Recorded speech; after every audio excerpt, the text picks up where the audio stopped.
मलाई धेरै साथीहरूले मेसेज गर्नुभएको थियो र कमेन्ट गर्नुभएको थियो र हामीले फेसबुक मेसेन्जर चलाउँछौँ। हामीलाई कुनै पनि साथीले फेसबुकमा मेसेन्जरमा मेसेजहरू पठाउँछ र त्यो मेसेज हामीले हेरिसके तापनि त्यो साथीले थाहा नपाओस् कि हामीले त्यो मेसेज हेरिसकेको छौँ भनेर थाहा नपाओस् भन्ने ट्रिक कसरी गर्ने भन्ने बारेमा धेरै साथीहरूले कमेन्ट गर्नुभएको थियो र त्यही कमेन्टको आधारमा मैले तपाईँहरूलाई आज यो भिडियो बनाएर दिँदैछु, जुन भिडियोको सहायताले साथीहरू तपाईँहरूलाई कुनै पनि साथीले मेसेन्जरमा मेसेज पठाउनुहुन्छ त्यो अवस्थामा तपाईँले त्यो मेसेज हेरिसके तापनि तपाईँको साथीलाई थाहा हुने छैन कि तपाईँले त्यो मेसेज हेरिसक्नु भएको छ भनेर। यदि तपाईँहरू पनि यो ट्रिक्स अपनाउन चाहनुहुन्छ, यदि तपाईँहरूलाई पनि कुनै पनि साथीले मेसेज पठाउँछ त्यो अवस्थामा तपाईँले त्यो मेसेज हेरिसके तापनि तपाईँले थाहा दिन चाहनुहुन्न कि तपाईँको साथीले थाहा पाओस् तपाईँले मेसेज हेरिसकेको थाहा पाओस् भन्ने चाहनुहुन्न भने साथीहरू तपाईँहरूले एकदमै सही भिडियो हेर्दै हुनुहुन्छ। यो भिडियोको मद्दतले साथीहरू सजिलैसँग तपाईँहरूले इजिली कुनै पनि साथीले तपाईँलाई मेसेन्जरमा मेसेज पठाउँछ त्यो अवस्थामा तपाईँले त्यो मेसेज हेरिसके तापनि तपाईँहरूलाई त्यो साथीले थाहा पाउन सक्ने छैन कि तपाईँहरूले त्यो मेसेज हेरिसक्नुभयो भनेर। जस्तो कि तपाईँले यहाँ स्क्रिनमा देख्न सक्नुहुन्छ, मलाई यहाँ मैले अर्को मोबाइलमा यहाँ मेसेज पठाइसकेको छु र यो अवस्थामा मैले यो मेसेज हेरिसके तापनि हेरिसकेको छु र यो अवस्थामा त्यो साथीलाई थाहा हुने छैन कि मैले त्यसको मेसेज हेरिसकेको छु भनेर। यदि तपाईँहरू पनि इच्छुक हुनुहुन्छ भने साथीहरू तपाईँहरूले यो भिडियोलाई सुरुदेखि लिएर अन्तिमसम्म हेर्नुहोला। लौ त साथीहरू भिडियोलाई ढिला नगरी सुरु गरौँ। त्यसको लागि साथीहरू तपाईँहरूले देख्न सक्नुहुन्छ यो भिडियोको तलपट्टि रातो बटनमा सब्स्क्राइबको बटन, यसलाई एकचोटि टच गर्नुहोला। यसलाई टच गरिसक्यो भने साथीहरू तपाईँहरूले देख्न सक्नुहुन्छ यो घन्टीलाई पनि टच गर्नुहोला।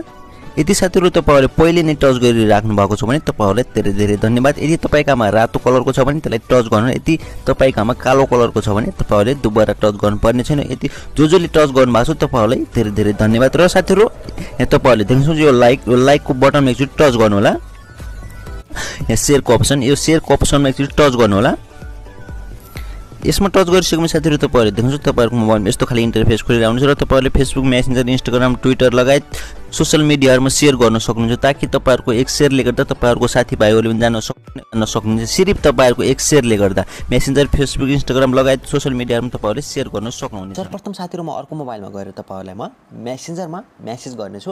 दुईवटा स्क्रिन यहाँ सेयर गर्नेछु, तपाईँहरूले स्क्रिनमा देख्न सक्नुहुन्छ। मैले मेसेन्जर ओपन गरिसकेको छु। मेसेन्जर ओपन गरिसकेपछि साथीहरू तपाईँहरूलाई म अब यहाँ मेसेज पठाउनेछु। हेलो भनेर मैले मेसेज गरेँ, हाई हाउ आर यु भनेर मैले मेसेज गरेँ।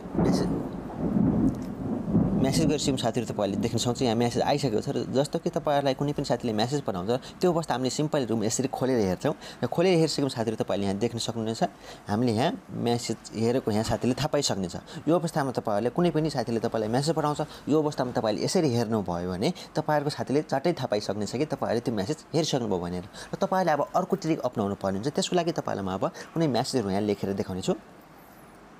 यसलाई मैले यहाँ कटाइसकेपछि साथीहरू तपाईँहरूले देख्न सक्नुहुन्छ म अर्को मोबाइलदेखि फेरि केही मेसेजहरू पठाउनेछु। फेरि मैले हाई भनेर मेसेज पठाएँ, हाउ आर यु भनेर पठाएँ मैले र यति गरेर मैले मेसेज पठाइसकेँ। मेसेज पठाइसकेपछि साथीहरू अब हामीले थाहा दिन चाहन्नौँ कि हामीले त्यो साथीको मेसेज हेरिसके तापनि हामीले थाहा दिन चाहन्नौँ कि त्यो साथीले हामीले त्यसको मेसेज हेरिसक्यौँ भनेर। त्यसको लागि साथीहरू तपाईँहरूले आफ्नो मोबाइल भएको सेटिङ्स युज गर्न सक्नुहुन्छ, यानि कि एयरप्लेन मोड तपाईँले युज गर्न सक्नुहुन्छ। त्यसको लागि तपाईँले यहाँ एयरप्लेन मोडलाई इनेबल गर्नु होला।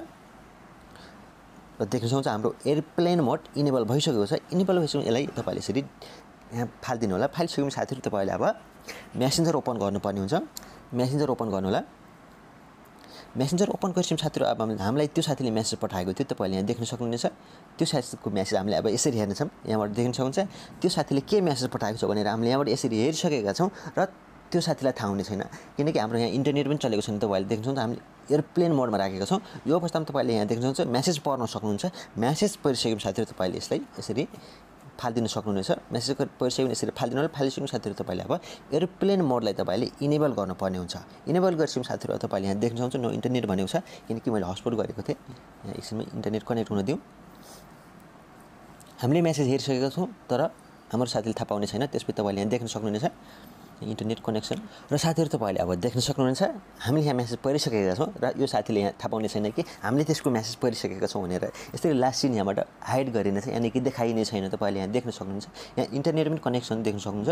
इन्टरनेट यहाँ वाइफाई चलिरहेको छ, हटस्पट चलिरहेको छ। तपाईँले यहाँ स्क्रिनमा देख्न सक्नुहुनेछ हामीले मेसेज पढिसकेको छौँ तर हाम्रो साथीलाई थाहा हुने छैन। यसरी साथीहरू तपाईँहरूलाई कुनै पनि साथीले मेसेन्जरमा मेसेज गर्छ, त्यो अवस्थामा साथीहरू तपाईँले त्यो साथीलाई थाहा दिन चाहनुहुन्न कि तपाईँले त्यसको मेसेज पढिसक्नुभयो र तपाईँले त्यो व्यक्तिलाई थाहा दिन चाहनुहुन्न भने साथीहरू तपाईँले यो ट्रिक अपनाउनु भयो भने तपाईँले 100% का साथ तपाईँले थाहा दिन सक्नुहुन्न कि तपाईँले मेसेज पढिसक्नुभयो भनेर तपाईँको साथीलाई थाहै हुने छैन। यसरी तपाईँहरूले आफ्नो मेसेन्जरमा कुनै पनि साथीले मेसेज गर्छ, त्यो अवस्थामा तपाईँहरूले आफ्नो साथीलाई थाहा दिन चाहनुहुन्न कि तपाईँले त्यो मेसेज पढिसक्नुभयो भनेर थाहा दिन चाहनुहुन्न भने साथीहरू तपाईँले यो ट्रिक अपनाउन सक्नुहुनेछ। साथीहरू यही नै थियो आजको सानो जानकारी। आशा छ हजुरहरूले यो भिडियोलाई अवश्य मन पराइदिनु भयो होला भनेर। यदि तपाईँहरूलाई यो भिडियो थोरै पनि युजफुल लागेमा साथीहरू तपाईँहरूले यो भिडियोलाई धेरैभन्दा धेरै सेयर गर्नुहोला।